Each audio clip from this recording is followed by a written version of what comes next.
I just set my mug down on the counter and smiled, that's all I did. I didn't raise my voice, didn't explain myself, didn't even blink when my mother-in-law looked across the kitchen island and said, "Honestly, sweetheart, it must be nice to have a job where you just play with animals all day." That was the moment I decided I was done being small for them. My name is Theodora, Teddy, to anyone who actually knows me, and I have spent 6 years as a veterinary forensic specialist with the Canadian Food Inspection Agency, which is a sentence most people don't fully understand until I explain that my job involves investigating animal cruelty cases, agricultural fraud, and sometimes working alongside the RCMP on cases that end up in federal court. I carry credentials, I carry a case log, and on the day of my mother-in-law's Christmas dinner, I was carrying the weight of a 3-month investigation I wasn't allowed to talk about yet. But she didn't know any of that. To her, I was just the woman her son married who smelled faintly of antiseptic and kept strange hours. I met my husband, who I'll call just that, my husband, at a fundraiser for the Calgary Humane Society 7 years ago. He was there because his firm had sponsored the event. I was there because I'd helped with the animal welfare compliance audit that made the event possible. We talked for 2 hours about everything except what either of us actually did for a living.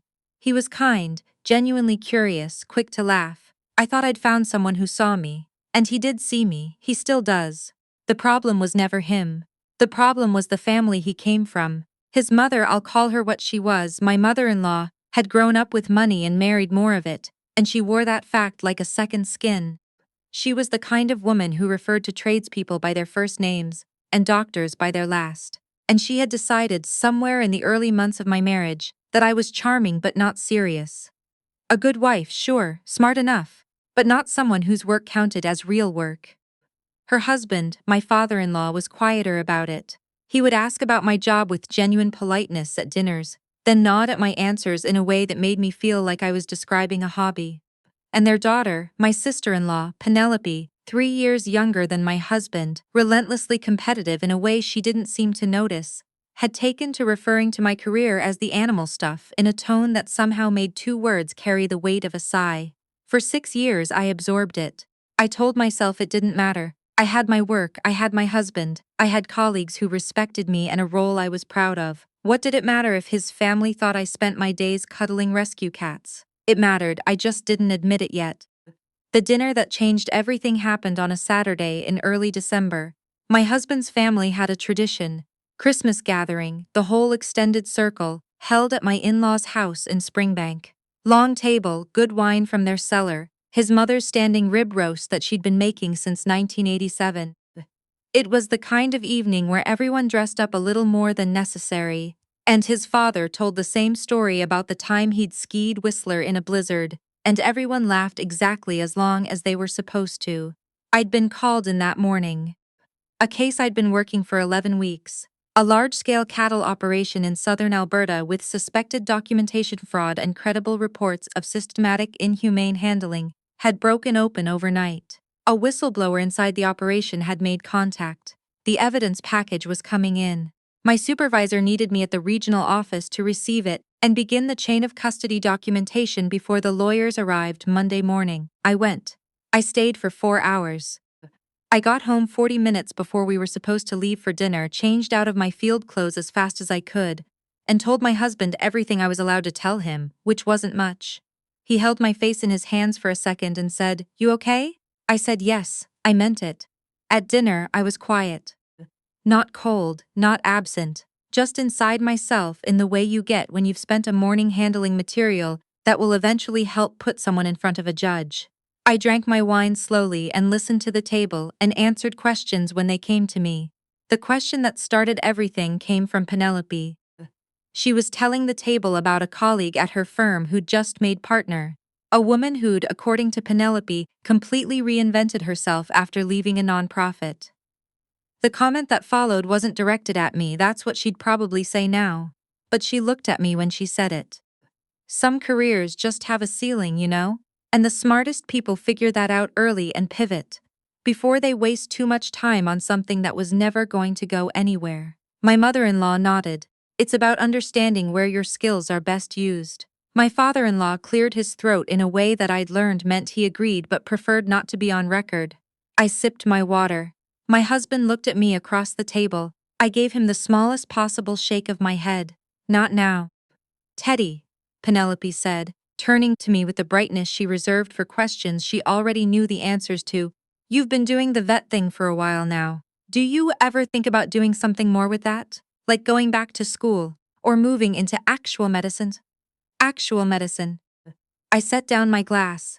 I'm good where I am, I said, but don't you feel like, she paused, tilting her head. I mean, inspecting farms. Is that really what you imagined when you started out? It is, actually, it's just that you're clearly intelligent. You could do so much more in a field where there's real growth. Real opportunity. My mother-in-law added helpfully, she just means there's more out there, Teddy. I looked at her, then at Penelope, then at the rest of the table which had gone slightly, carefully quiet. I know what she means, I said, and then I let it go, again, because that's what I'd always done. The real turning point didn't come at the dinner table. It came 3 weeks later. My father-in-law had a friend, a man named Gerald, who sat on the board of an agricultural trade association that had been, as I'd recently learned, peripherally connected to the operation I was investigating. I didn't know this when I first met Gerald. I didn't know it when he shook my hand at a New Year's event my in-laws hosted. But I knew it the morning my supervisor called me into her office and told me that someone had made an inquiry. Through a mutual contact, through what could generously be called a back channel, asking whether there was any flexibility in how the case was being handled. My supervisor was not a woman who used the word bribe lightly. She used it that day. The inquiry came through someone connected to a board member of the industry association, she said. We don't know the chain exactly. But the timing lines up with that New Year's gathering you mentioned attending. I sat very still. You're not under suspicion, she said immediately. I want to be clear about that, but we need to know if you had any conversations at that event that felt like. No, I said. Gerald shook my hand. His wife talked to me about her Labrador's hip dysplasia for 10 minutes. That was it. She nodded slowly. Okay, we're going to bring in the RCMP liaison to formalize the case structure. And I need you to be careful about what you share with your husband's family going forward. I drove home that night and sat in my car in our driveway for a long time. My father-in-law hadn't known what I was working on. I was almost certain, but Gerald had known my husband's family. And someone, somewhere in that chain, had thought that my connection to that family was a vulnerability they could use. That was the moment I stopped being small. I didn't say anything that night, or the next week. I made careful notes of every conversation I remembered from the New Year's event, and gave them to my supervisor. I did my job. I built the case. I kept going to Sunday dinners and smiling when Penelope talked about her latest client win, and nodding when my mother-in-law asked if I'd thought about whether part-time might be a better balance once we decided to have children. I nodded. I smiled. I kept building. In late January, the formal investigation expanded. The RCMP Agricultural Crime Unit joined. Federal prosecutors reviewed our evidence package and confirmed we had enough to move. I was named as the lead agency specialist in the case documentation, which meant my name would eventually appear on public filings. The week before the charges were announced, I asked my husband to sit with me at the kitchen table after dinner. He knew something was coming. He'd watched me carefully for 2 months, the way he watches when he's worried but respects that I'll tell him when I'm ready. I told him everything I was legally permitted to tell him, which at that point was most of it. He was quiet for a long time. Then, the New Year's thing. Gerald? Yes, did my dad? No, I don't think so, but someone made a call they shouldn't have. He sat back and looked at the ceiling. Do I need to?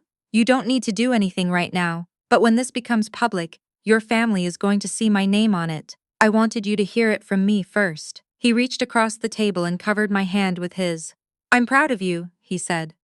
I've always been proud of you, I know, they should be too, maybe they will be after. The charges were filed on a Thursday morning. By noon, the story was on CBC, Globe and Mail, and 3 agricultural industry publications. The operation was one of the largest cases of livestock welfare fraud and documentation falsification in Alberta's recent history.